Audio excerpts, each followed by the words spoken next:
Hello, Art Foundations. I hope everybody's doing okay. I miss you guys a lot. I hope you had fun with the outdoor sculpture project this past week. I'm trying to find things that we can all do together that don't involve a lot of really specific supplies. Right now, if we were in school, we would probably be working on our cardboard sculpture project. I know you guys have probably seen them in my room. I have students replicate some kind of object or thing using cardboard. And I would love to do that as an at-home project, but unfortunately, some people don't have X-Acto knives, some people don't have hot glue guns and things like that. So there's all these little problems with how do we all do the same thing at the same time when we have different supplies. So today I am going to show you what's called a low relief sculpture project. And low relief just means that it doesn't pop out of the page. It sits very low. So you create a low relief in layers. And we're going to do this with a landscape today. So what I'm going to have you guys do for your first step is you're going to find an image of a landscape. And I just found this very kind of simplified landscape on my phone. It's pretty easy to see, the different parts of the landscape. So you've got the background, you've got the middle ground, and then the foreground with the dark mountains here. And the idea is if you can find a landscape that's pretty easy to layer, you're going to have an easier time with this.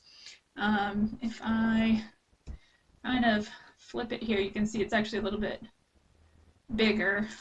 There's like a whole little sky section here, which is what I tried to replicate in my drawing.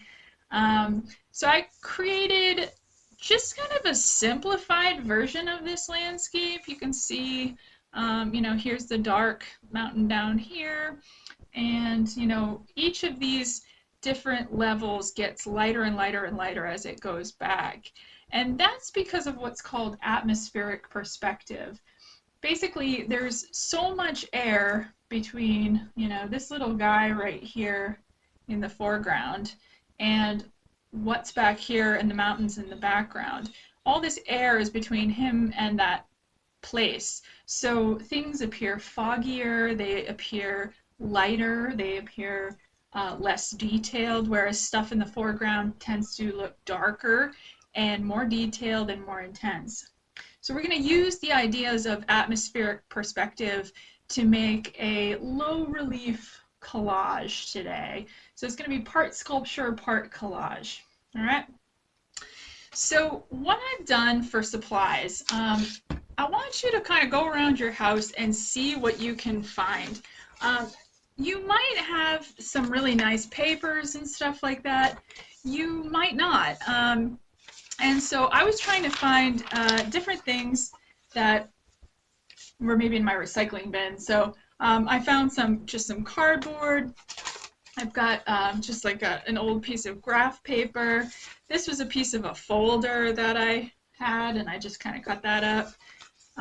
When I was scavenging, I kind of found some old notebook paper. And you can see in the pieces that I ended up going with, I've got two that were actually little like wallpaper samples. I'm actually probably not going to use this one. I'll just use one of these. I've got some cardstock, which is actually part of a box of popsicles. You could even use the front side. I just found mine was a little too busy, so I'm just going to use it as the white background for this piece. And then I have some graph paper. I have some of that wallpaper, just some plain blue paper that I found. I got a couple of pieces from different magazines. So I've got this like little outer space thing here and some flowers. And there's that piece of the folder. And what I'm trying to do is I'm trying to find pieces that I can arrange from light to dark, right? Because the idea is I'm going to cut these all as part of this drawing and then layer them together. What I did ahead of time is I just kind of cut them all around the same size, right? It doesn't matter what size you do this in, but you want them to be all the same size pieces. If you have different sizes, it's going to look a little funny on the edges. And then I just took my cardstock and on a piece of paper I traced the size that I wanted for my drawing. Okay? All right. So I did my little simplified drawing of my landscape, and now what I'm going to do is start cutting away my drawing, and I'm going to use it as a stencil on these pieces of paper. So if I start with this is going to be my background, right? And I'm going to be kind of cutting out some cloud shapes. This next piece that's a little bit lighter, it's a little like piece of graph paper, that is going to be for my clouds. Okay, so I'm going to start by just kind of cutting out what I don't want. And so right now, these shapes that I'm cutting out, this is going to be like the background showing through. Okay. And we're going to fast forward through this because you guys don't want to watch me cutting all of this stuff.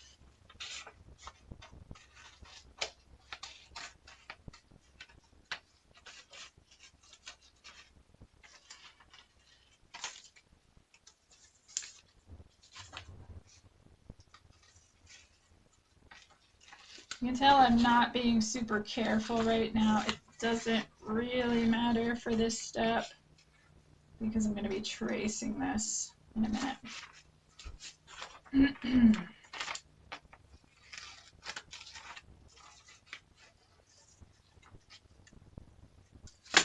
Okay, so I've got my first layer, and what I'm going to do is I'm going to take this piece of paper and I'm going to line it up because I want this next piece to be this shape. This is now my stencil. My drawing is becoming my stencil. All right, so I'm going to hold it together. I'm going to line it up by the bottom because it's the same size sheet of paper, and I'm going to trace over it.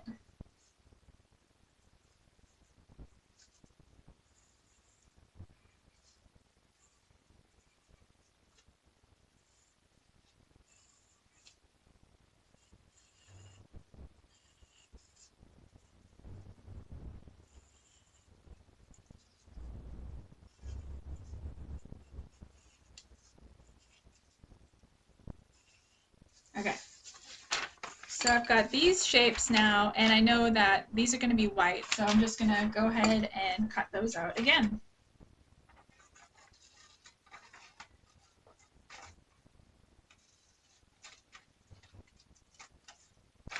I'm using scissors for this project because I figure that's what most people have, but certainly if you have an X-Acto knife, you could use that. You could potentially even tear your paper at different levels. I probably couldn't tear it for these shapes that I'm cutting, but maybe for the mountains later on, like this area, some of these look like little tears.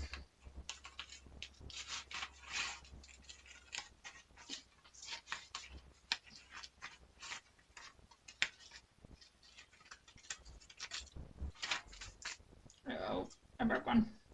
All right, so I already made a little mistake right here, but I'm not going to worry about it because this is my artwork and I'm going to make it look however I want. So I'm just going to turn this little piece into part of the cloud. Okay, so there's the first layer. You guys can kind of see how this is going to happen. I do have some pencil marks showing. If I wanted to, if my paper was the same color on the back, I could flip it over. I think later on I'm just going to clean that up a little bit, but just for right now, we're going to move on to the next step. Okay, next step. This is going to be a little bit easier. These shapes were a little harder to cut. Next step, I'm just cutting along this next little part of the sky. I believe this is still a part of the sky in the image that I was using. And so now, same thing, this is going to be my next layer. So I'm going to use my wallpaper, line it up with the bottom. I'm going to use my pencil, and I'm going to trace over this edge.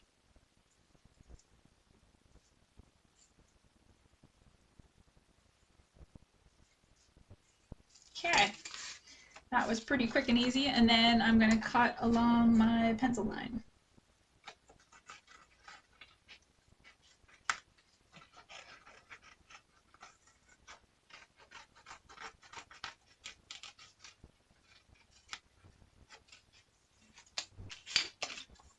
All right, layer it together. Here's my next layer, so you can see. So it's starting to come together a little bit. If you have glue, you could glue these both down if you wanted to do a thin layer of either Elmer's, or you could do a glue stick. Or you could just layer them together like this. You could tape them on the side or just take a picture as is. As long as you keep them in place, it should be fine. All right, let's do the next layer. I'm going to go ahead and cut along my line.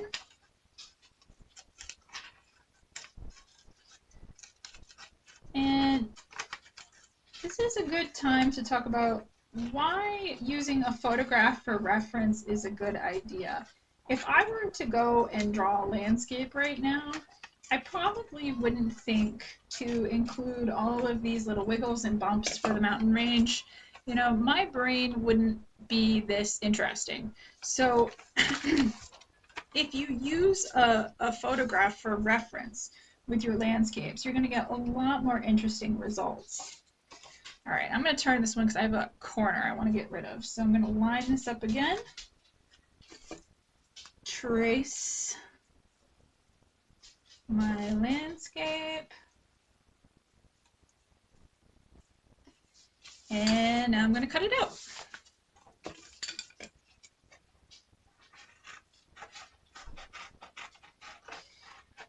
The more kinds of paper you can use, the more patterns and colors, the more interesting it's going to be. You can see the ones that I chose, I was really paying attention to values. Like I wanted it to go from light to dark.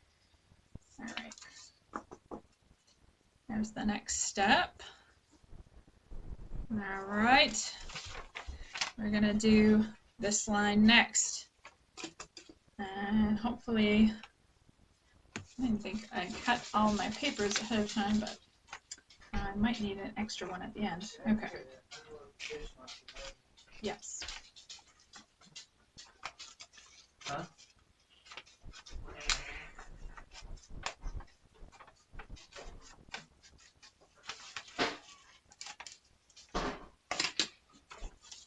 Okay, so this is where I have this next one.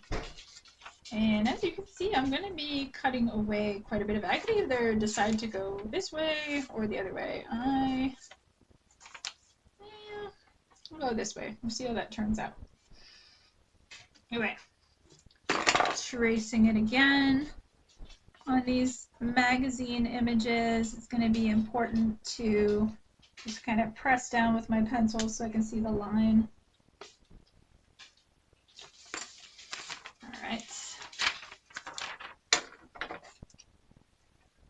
Cutting again. It's kind of hard to see this one, but that's okay. I can kind of make it up a little bit.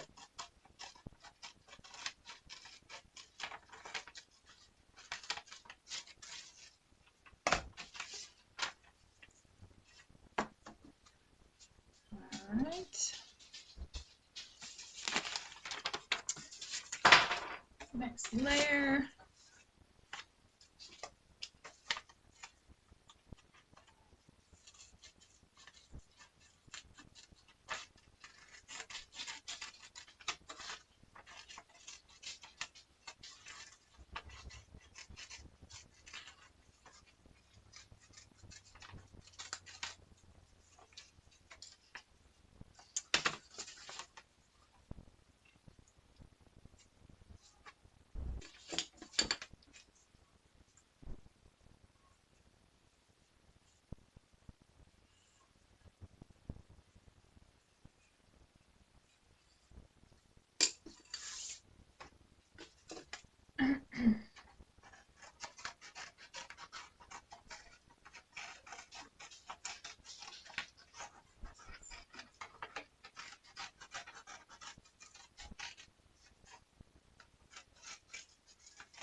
And we're gonna pause the video right there because I actually have to find an extra 2 layers. I did not count these ahead of time. Hold on.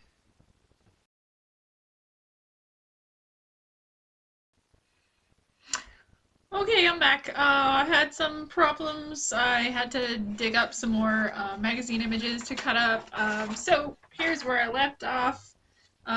This was the last image that I showed you guys. So these were my different layers. Let me just put the camera in focus for a second. There we go. Okay, and the last 2 layers, I already cut them out, so I picked like a dark blue. This is actually like an image that has like a fish in it. And so that is going to go in the front there as part of that foreground mountain. And then the last one is my little galaxy sky that I had, and that's going to go in front. So this would be then my final landscape. Let me just play around with the contrast here so you guys can see a little bit better. That looks good. Now we can see the graph paper in the sky. So it's kind of really different approach to doing a landscape. We're all used to seeing landscape drawings, landscape paintings. This is something that's slightly 3D. It's a low relief sculpture, but it's also kind of a collage, so a little of both. And as I said, you could glue these layers down. You could put some tape like along the edges here just to hold it all together if you don't have glue. And then one thing I was trying, I had a piece of cardboard that came out of a box of seltzer, and I could actually like make just like a little background that I could mount this on just to add like a little finishing touch to this. This is totally optional, of course. But you could think about like you can collage more stuff into the foreground if you had like little trees or animals or something. Like I might actually cut out something like this and layer it in the front. But this is the general idea. This is a low relief sculpture. So it's technically 3D, it's just really, really shallow and flat. If I did this with all cardboard, it would be a little bit more three-dimensional. It would have a little bit more depth to it, and you can certainly do it all in shades of brown if you wanted to, if all you have is cardboard. But it's kind of fun doing it with color, adding that in, and I really encourage you guys to get creative with this. Alright, that concludes my tutorial. I hope you have a good week. I will talk to you later. Bye-bye.